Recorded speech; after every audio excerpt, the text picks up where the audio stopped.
Voilà.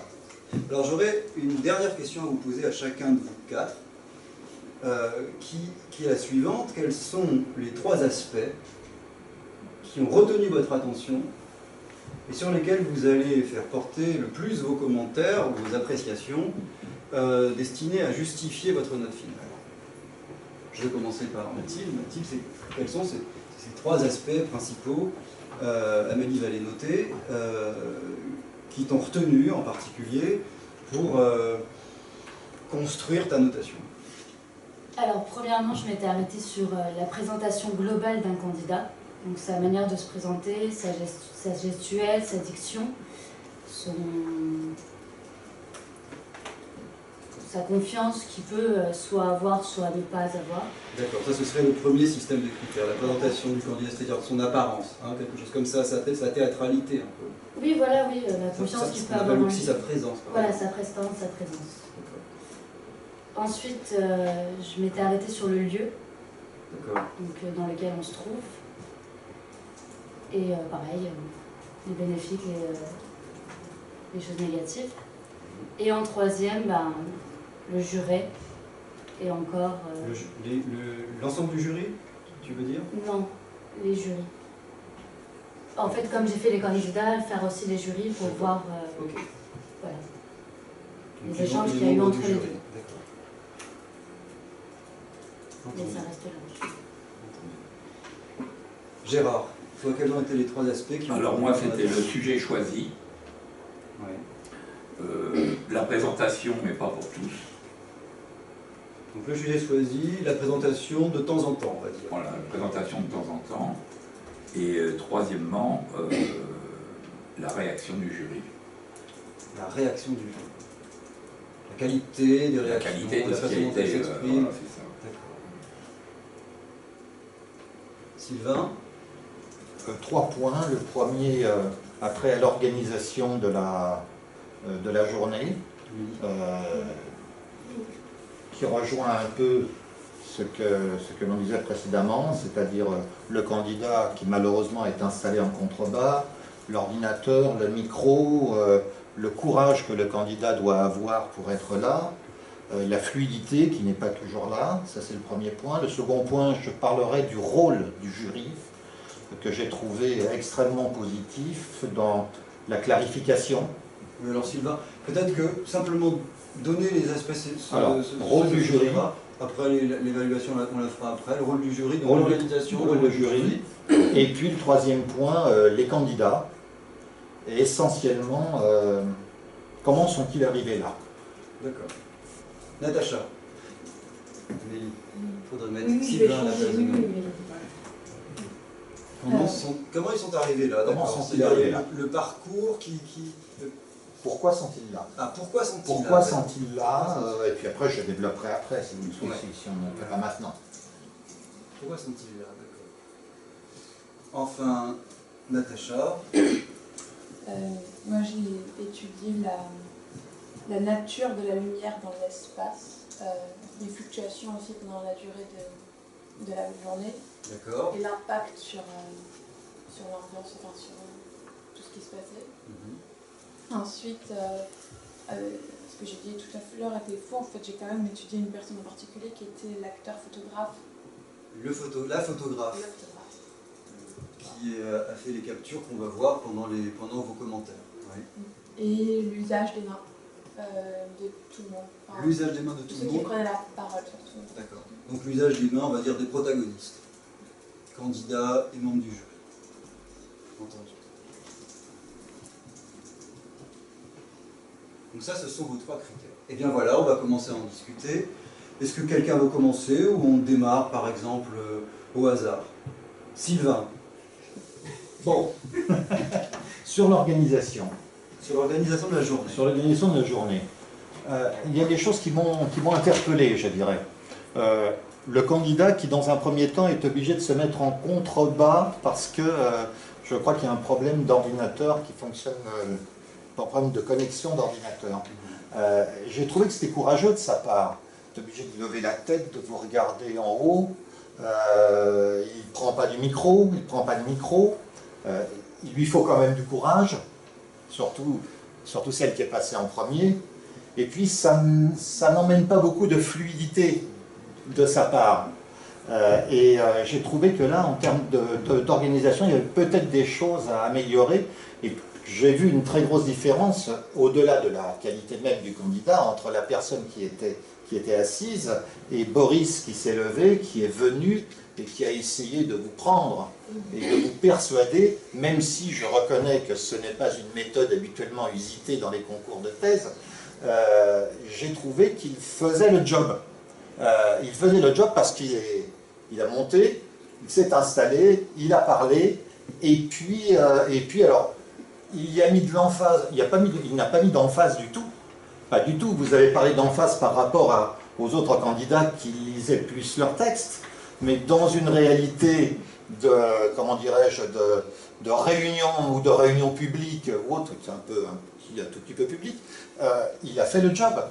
Il n'y avait pas d'emphase, il a pris le job. Donc ça, j'ai trouvé que son exemple était un peu pour moi comment dirais-je, la signification de certains dysfonctionnements d'organisation. Voilà. En fait, si je résume ta pensée, pour ce qui est la question de l'organisation de la journée, là tu parles spécifiquement de la scénographie. Ah, je parle de la scénographie, mais qui a une incidence majeure sur l'échange. Donc on pourrait dire, si je te résume, que la scénographie nécessite de la part des candidats un certain courage qui n'est peut-être pas pris en valeur dans la façon dont les notes ont été données, c'est bien ça que... Si, parce qu'il y a eu une présentation orale, quand même, on voit qu'il y a des différences, mais peut-être la différence aurait-elle pu être un peu plus marquée.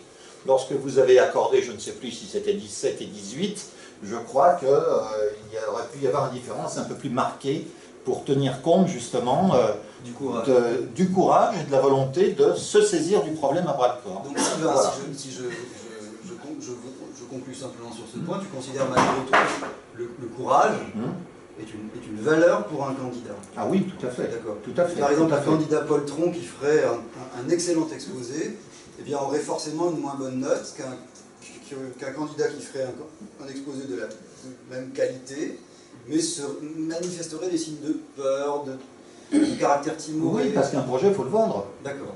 Un projet, il faut le vendre. Entendu. Soyons clairs. Ouais, enfin, pour moi. Oui, non, mais c'est un argument qu'on peut entendre. Hein. Donc, nécessité d'un certain courage, et puis aussi prendre en considération le caractère mercantile du projet, c'est ça? Non, c'est pas mercantile. C'est pas mercantile du tout. Pas du tout. Il faut vendre un projet, il faut persuader. Je vais retirer le terme vendre pour dire persuader. D'accord. Vendre dans le sens de persuader. Oui, vendre au sens de persuader. D'accord. Même s'il n'y a pas d'enjeu financier derrière. Oui, donc ce que tu veux dire, c'est que la modestie n'est pas une qualité rhétorique. Non. Non, très clairement pour moi, non. D'accord.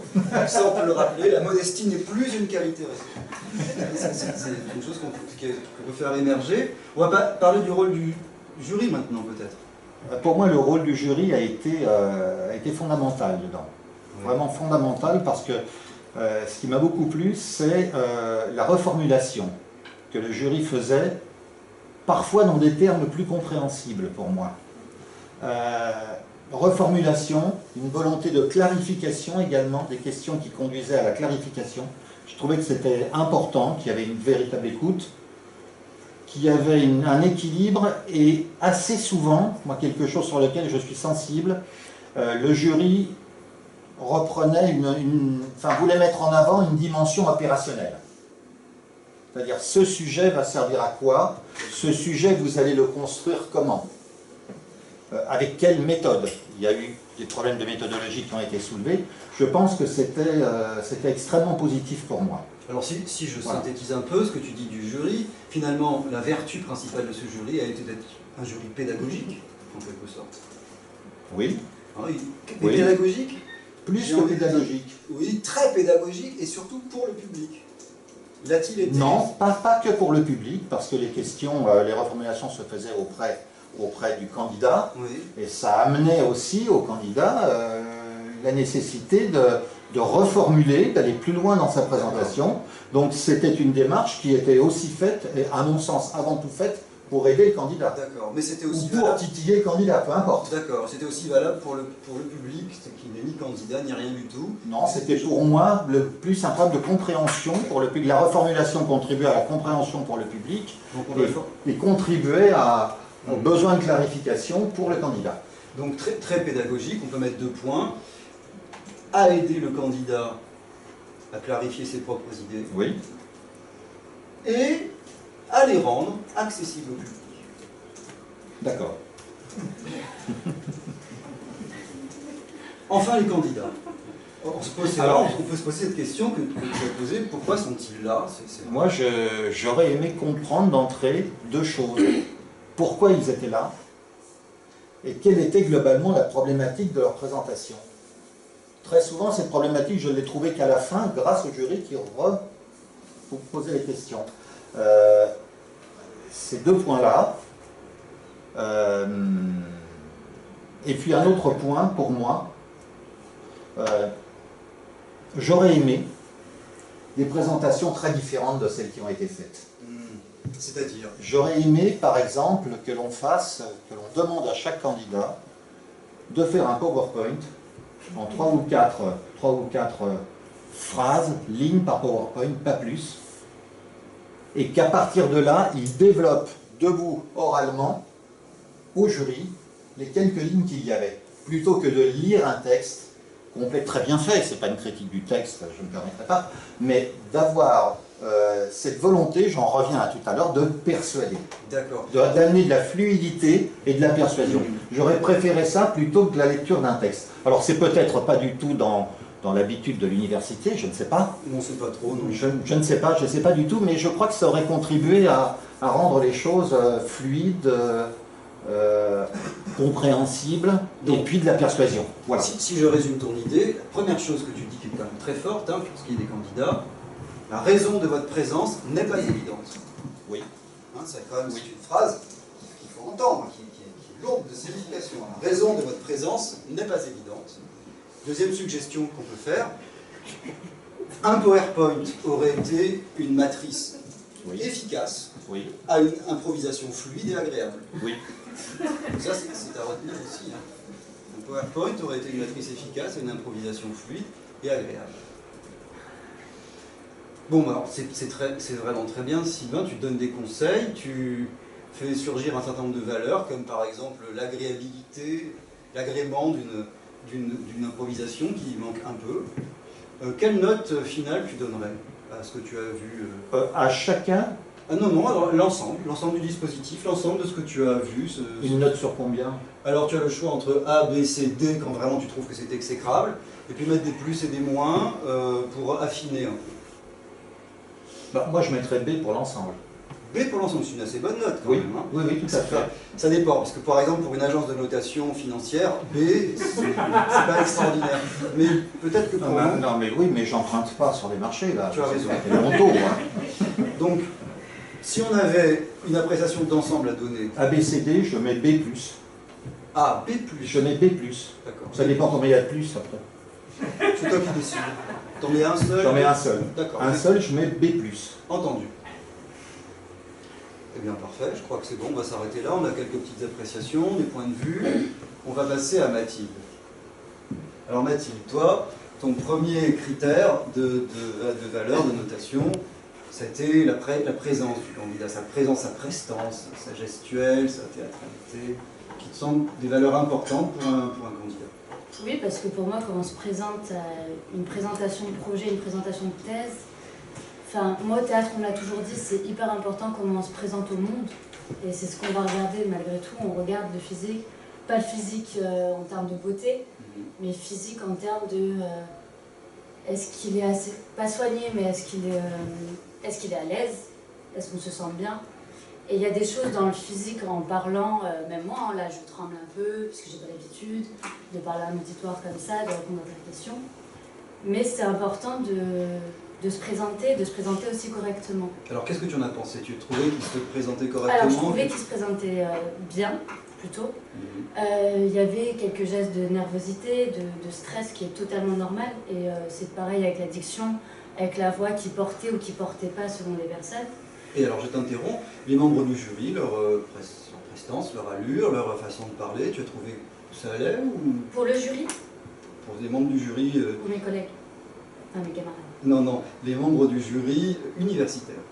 Ah oui, bah, bien sûr, après il y a la place aussi qu'ils ont dans l'académie, dans l'université, que enfin, le candidat ou le jury, on a de suite une supériorité. Donc force, et puis ils doivent avoir l'habitude aussi de parler en auditoire, de s'adresser à des gens, de les regarder droit dans les yeux. Moi ce que je trouvais bien, c'est que le jury vous parlait dans les yeux au candidat, que le candidat, comme le disait Sylvain, était parfois un peu trop sur la feuille. Et c'est ce que j'ai reproché, et c'est ce que je notais aussi avec Sylvain, c'était que je pense que c'est de part, et mon deuxième point me rejoint du coup, la façon dont est construite cette salle. En fait, moi, tous mes points se relient, hein. Mais je suis pas sûre. On va en parler bientôt. J'avais juste une question, parce que la gestuelle du jury, bon, tu as parlé de regarder les gens dans les yeux. Est-ce que cette gestuelle, tu la trouves... Elle est plus à l'aise, forcément, elle plus à l'aise est que plus les océanique, enfin je sais pas comment on peut dire, mais oui, elle est plus à l'aise, mais de par l'habitude aussi. C'est vrai. Alors il y a une dimension malgré tout dans la question peut-être de la théâtralité. Tu vas parler du lieu tout à l'heure, enfin dans une seconde. Donc la question du décor peut-être, tu en parleras, mais la question de la tenue vestimentaire, c'était assez marrant. Je me souviens qu'il a été évoqué à un moment la question du dandysme.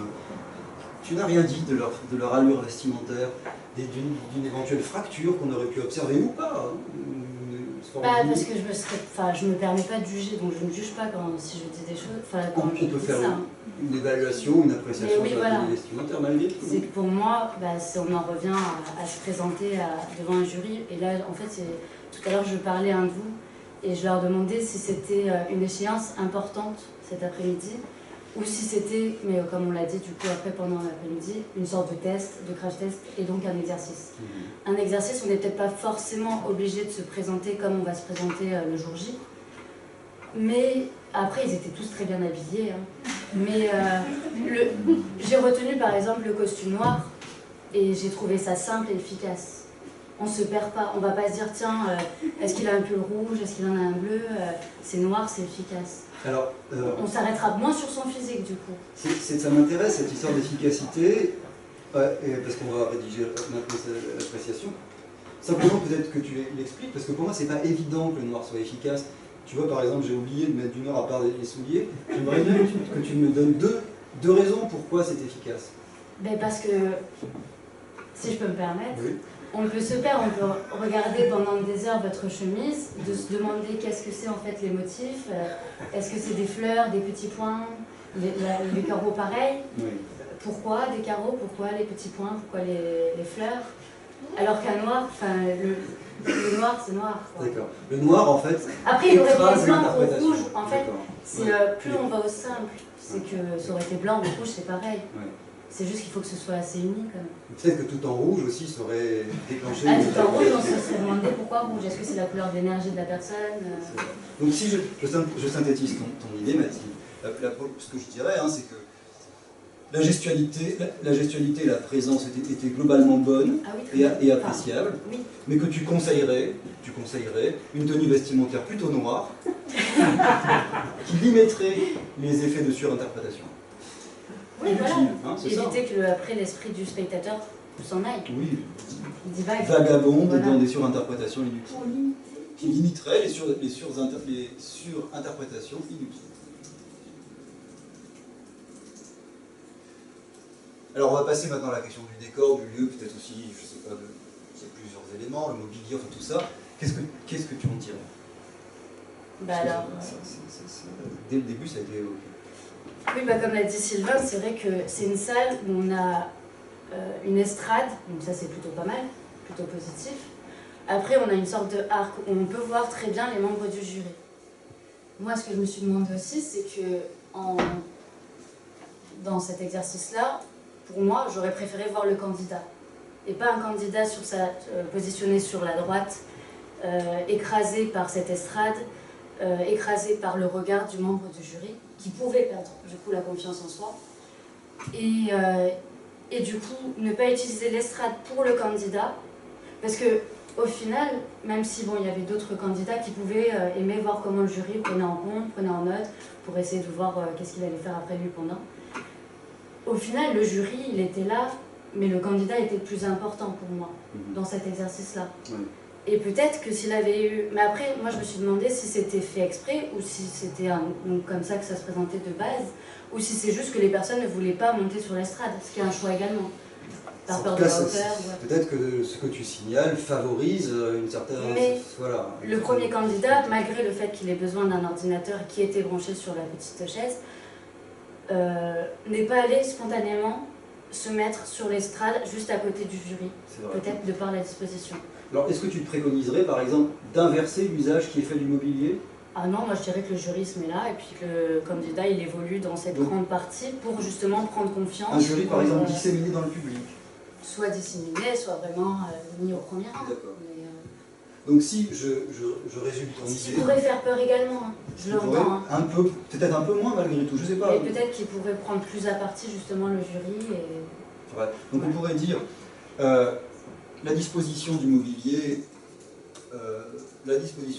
favorise l'intimidation des candidats. Non. Non? Enfin, l'intimidation, ça fait... C'est trop fort? Ouais. La timidité? La réserve? Le comportement, tout simplement, parce qu'il pouvait être bon ou moins bon. Enfin, il pouvait être intimidé ou pas intimidé. Il y en a certains qui n'ont pas été forcément trop donc, intimidés. on va dire exacerbe le caractère des candidats.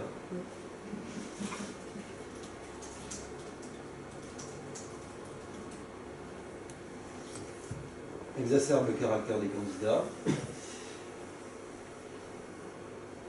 Nous préconisons soit une inversion de l'usage des meubles, soit la dissémination des membres du jury dans le public. La dispersion plutôt des membres du jury dans le public. La dissémination, c'est trop connoté philosophie de l'écriture.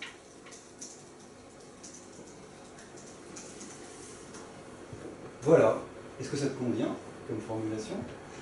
Quant aux membres du jury maintenant, puisque tu voulais en dire 2 mots, c'est plus large comme critère, qu'est-ce que tu veux? En rejoignant toujours Sylvain, vous avez été le premier à parler. Non, bien sûr qu'ils étaient très très à l'écoute.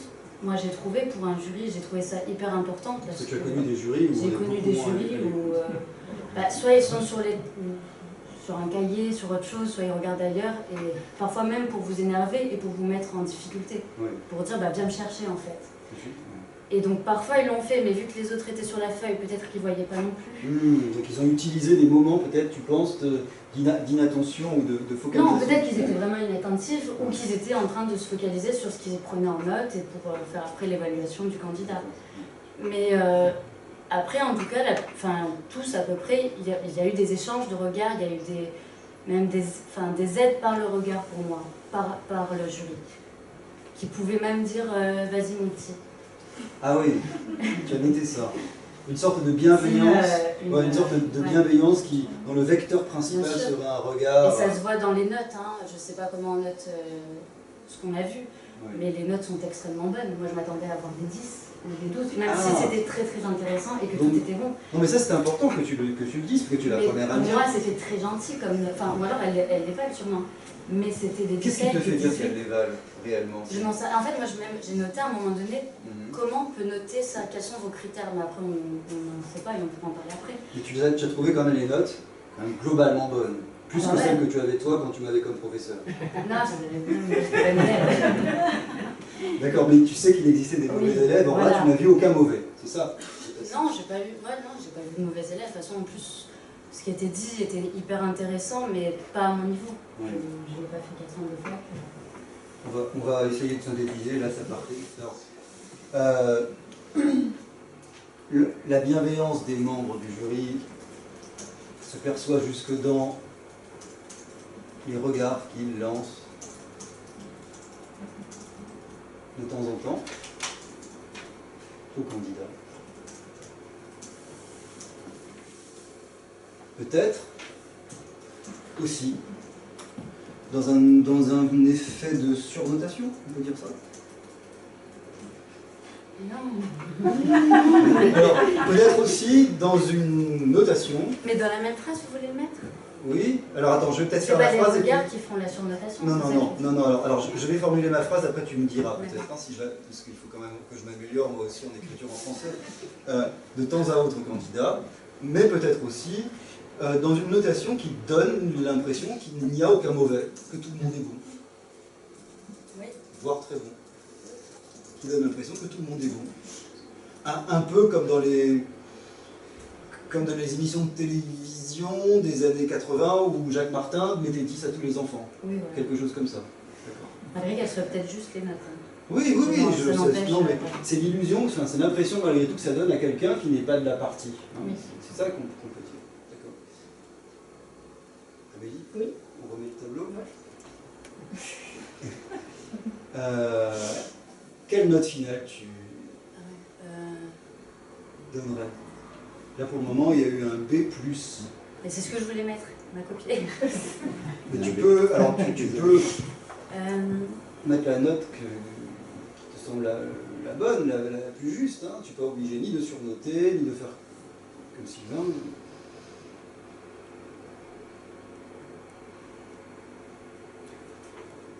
B. B. Alors pourquoi as-tu enlevé le plus? Parce que, en y réfléchissant bien, Voilà.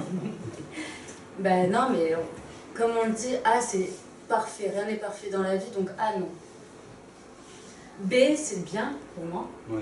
et c'est même déjà dans le truc bien. Et le plus, c'est en se rapprochant du parfait et dans ce que je viens de dire, et il y a tellement de choses qu'on peut refaire ou même changer, Tu peux améliorer. que on met pas le plus. D'accord. Le mobilier, tout ça, c'est le réusage C'est du le mobilier, tout ça. C'est pas vraiment gêné. D'accord. On va passer maintenant à Gérard. Est-ce que je veux dire un mot avant de répondre C'est complètement libre. Hein. par rapport à l'organisation? Ce qui m'a quand même gêné parce que c'est éminemment culturel. C'est la tarte aux fraises congelée.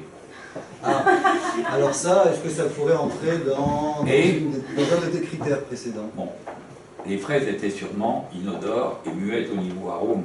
Oui. La congélation n'a pas arrangé les choses.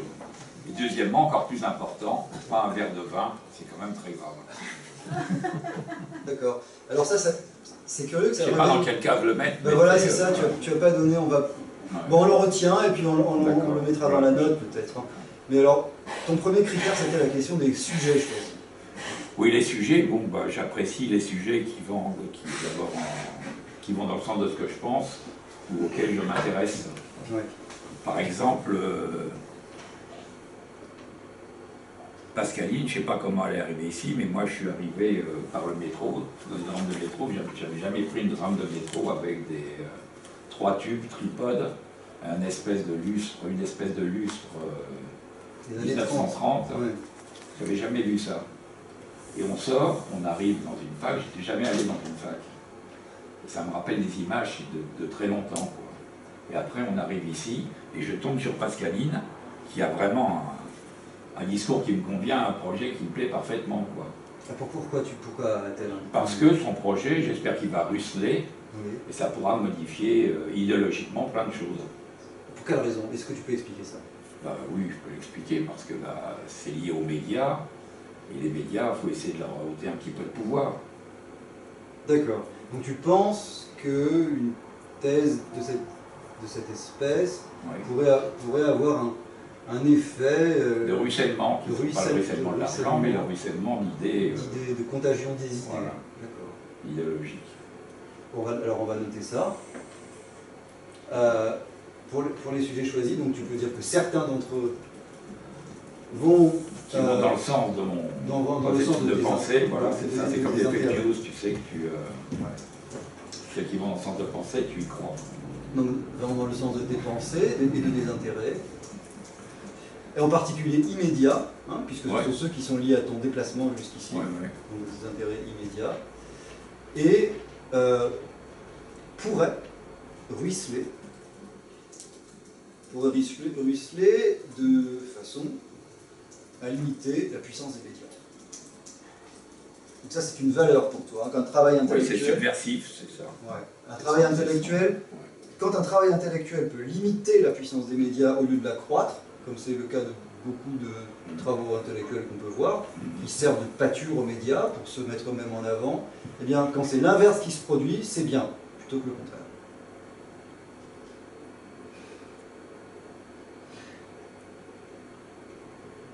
J'ai réfléchi avant Oui, oui, de te dire, mais... on a le temps. Non, mais je veux dire, tu es en train de me faire dire que ça va être la même chose. Ah, pas du C'est tout. pas Non, au non, service. non, C'est pas au service. Alors, peut-être que je t'ai mal résumé, mais je l'ai compris comme ça. J'ai compris que Pascaline produisait un travail qui pourrait avoir un effet... Qui est minoritaire maintenant, Voilà, mais mais qui combat quelque chose qui est majoritaire. oui. Donc, Tu peux me faire dire que ce qui va être minoritaire, qui est minoritaire maintenant deviendra majoritaire, et ensuite aura... Non, non, je ne suis pas du tout en train d'essayer Bon. de te faire dire ça, j'essaie simplement de synthétiser ce que tu viens de dire de manière à ce que ça tienne dans une case. C'est vraiment tout. Mhm. On pourrait dire ça donc cette idée que malgré qu'un travail intellectuel comme celui de Pascaline ou d'autres, à partir du moment où il ne fournit pas de l'eau, du grain à moudre, ou de l'eau au moulin, À ce qui est dominant, à ce oui. qui est à la puissance médiatique, c'est plutôt bon. Oui, exactement. Donc on pourrait dire ça. Oui, voilà. Alors, concernant maintenant la présentation, alors ce que tu as appelé la présentation, est-ce que tu peux dire ce que c'est? La présentation auquel tu t'es attaché de temps en temps, pas toujours. Oui, pas toujours. Par exemple, la présentation de ces jeunes gens m'a plu énormément, de par leur tenue. Ils sont jeunes et beaux. Oui. Je ne sais plus son nom, Boris, non? Oui, Alors ça, j'ai bien aimé parce que j'ai bien entendu. d'accord. D'accord. Parce que J'ai bien entendu parce que c'est parfois dur d'entendre. pour toi, Voilà. tu as des problèmes parfois d'audition, Et, donc c'est mieux quand on entend. Quand j'entends bien, c'est mieux, quoi. Donc finalement, ce qui lui a été reproché à Boris, cette espèce comment on pourrait dire ça, De véhémence, et moi j'ai trouvé que c'était d'action rhétorique est en réalité plutôt bonne, plutôt que de se replier sur soi et d'être Je modeste. dois aimer les guerriers. Oui, il y a une forme de... D'accord. Donc ça on peut le dire, parce que ça n'allait pas dans le sens de ce qui lui était dit, effectivement, donc mieux vaut, pour dire mieux vaut être jeune, beau et bien habillé, Oui, c'est ça que je trouve vraiment. Moche et malade. et de surcroît rhétoriquement véhément. De surcroît rhétoriquement véhément. Plutôt qu'âgé. Plutôt que sans voix Oui, plutôt que et, sans voix. et faible. Plutôt que sans voix faible et négligé. Et Négligé.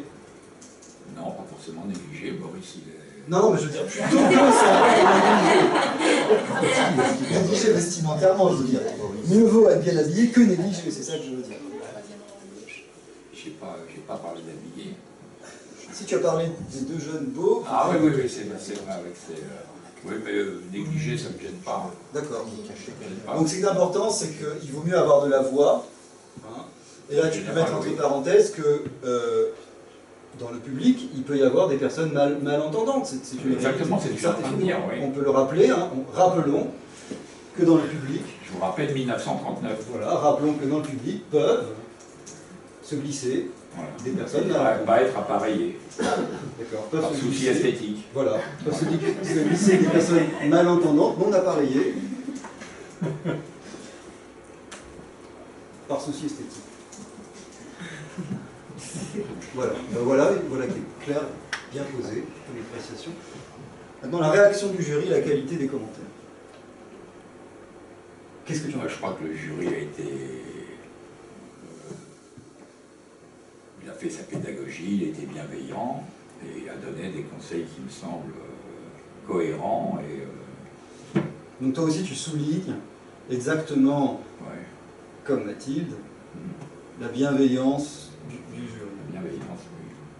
Tu n'as aucune réserve à faire face à l'attitude Non. du jury, même... Mais c'est pas une bienveillance charitable. C'est une bienveillance positive et constructive. D'accord. Donc tu considères que la bienveillance est une valeur, Évidemment, oui. dans tous les cas. C'est une valeur, un absolu en quelque sorte, morale. C'est ce qui manque beaucoup. C'est ce qui manque beaucoup. Ben, on va le dire, on va le rappeler. Je valorise comme un absolu moral. Comment? Un absolu moral. critère vraiment absolu, la bienveillance. La bienveillance que j'ai retrouvée dans ce jury. Je suis d'accord. Hein. Et on peut rajouter entre parenthèses bienveillance constructive. Hein, c'est ça. Hein. Ouais. Non, parce qu'il peut y avoir une bienveillance charitable comme ça. Quoi, oui. ça bienveillance constructive et non stupidement charitable. On peut le dire. Voilà. Bienveillance constructive et non stupidement charitable. Ben voilà. Tu es d'accord avec cette reformulation? Ouais. Alors l'important maintenant, le moment du gong, là, quelle note tu vas mettre? Je mets A+. Ah oui. C'est le maximum ça. Ouais. Si tu mets le buffet à part, bon. On va atténuer ton A+, parce que ça compte le buffet, ça fait partie du truc. D'accord, alors à moins.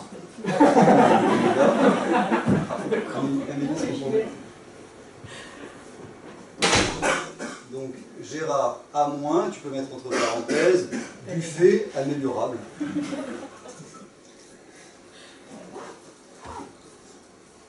Ah ben voilà. Bravo. Donc pour le moment, on n'a quand même que des bonnes notes. Hein. B, A. Je ne voudrais pas influencer ce que vous allez dire, mais on risque là de vous reprocher ce qui a été reproché par Mathilde au jury. Hein. Je me suis noté. Bon, moi je ne veux pas. On va passer à toi, Natacha. Oui. Peut-être comme Gérard, je vais faire une parenthèse au début pour dire qu'il y a des critères qui se rajoutent à petit. Je crois qu'on a allumé la clim. Il y avait pas ça au début. C'est indépendant de nous, ça. Mais du coup, j'arrive pas à évaluer si je bouge parce qu'il fait froid ou parce que je suis mal à l'aise. Je peux te prêter ma veste si tu veux. Si tu veux froid. Mais non, ça me fait une évaluation en plus que j'arrive pas à aboutir. Du coup.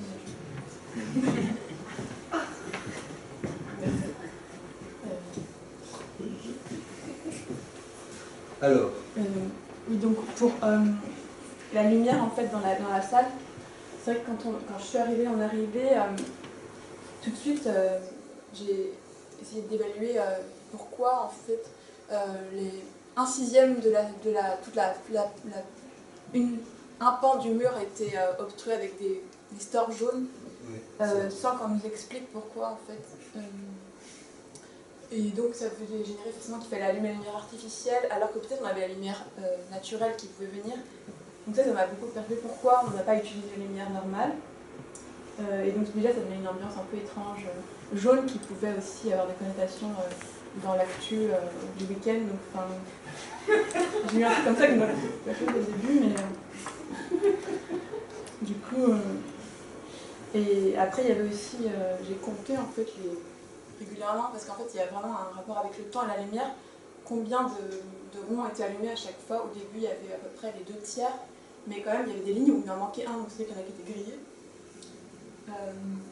Et en fait selon les exposés et tout ça, ça évoluait. Et plus on allait vers la fin des présentations, plus les lumières s'éteignaient, jusqu'à un moment donné où il y a eu à 15h30 je crois. À 15h30, tout a été éteint quand c'était Ponara qui est passé. Et donc là, il y a eu encore un changement d'ambiance et toujours pas non plus profiter des lieux extérieurs.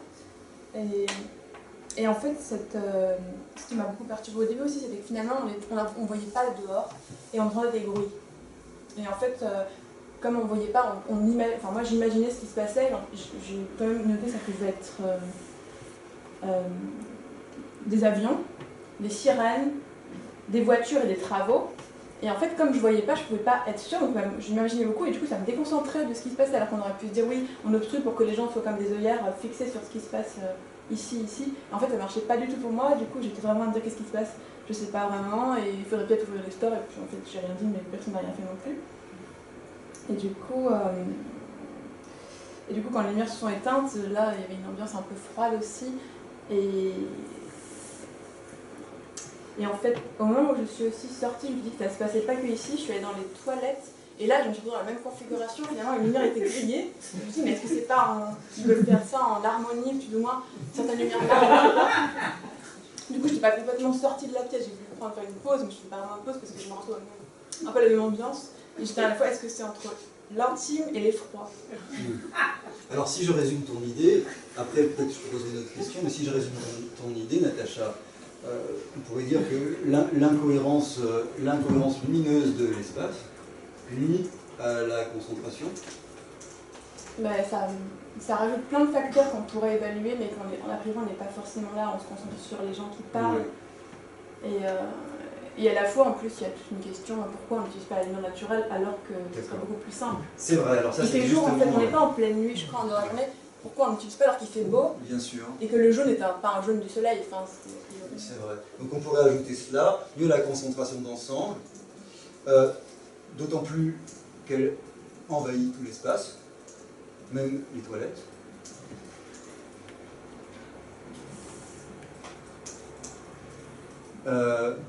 S'additionne à des bruits extérieurs, ininterprétables. Non identifiable en fait. Ouais, non identifiables.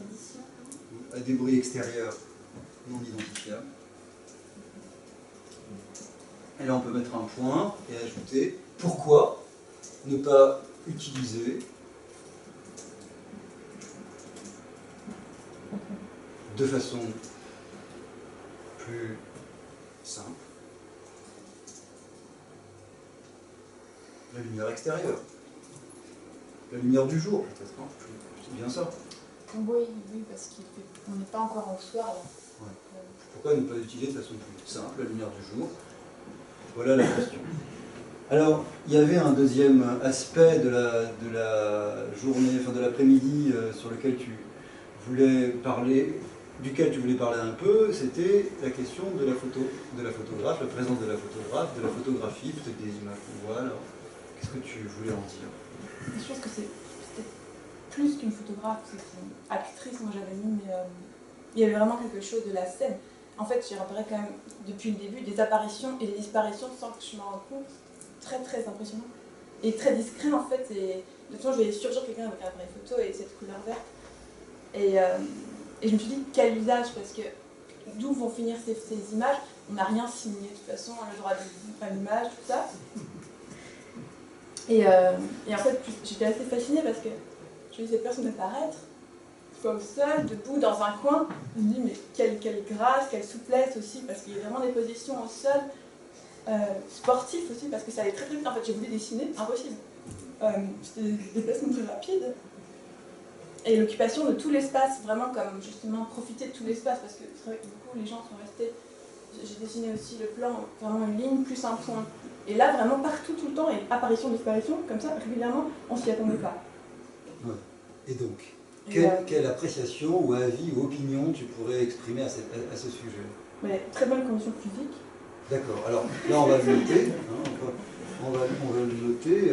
En fait, il y a vraiment quelque chose qui m'a gêné à un moment donné, c'est que j'avais envie de la suivre parce qu'elle rampait tout ça. Oui. Je dis, je peux pas parce que je dois évaluer. C'était assez contrarié, en même temps, je disais, je dois me concentrer sur ce qui se passe. Et c'était difficile, mais j'étais déconcentrée du spectacle parce qu'il y avait un autre acteur qui arrivait sur scène et qui prenait la vedette devant la personne qui préparait sa thèse. Oui. Et ça, c'était... Est-ce qu'elle avait le droit de faire ça? Oui, alors moi je pensais que c'était une actrice pour ça. J'ai une question à te poser. Pourquoi ça te semble impossible d'évaluer en suivant la photographe? Parce que finalement, qu'est-ce qui rend incompatible le fait de ramper et le fait d'évaluer? Bah, c'est ce que j'ai fait, moi j'ai évalué aussi la qualité des déplacements, tout ça. Mais Oui, mais tu n'as jamais rampé, ça je t'ai bien. Ah non, je devais pas m'auto-évaluer.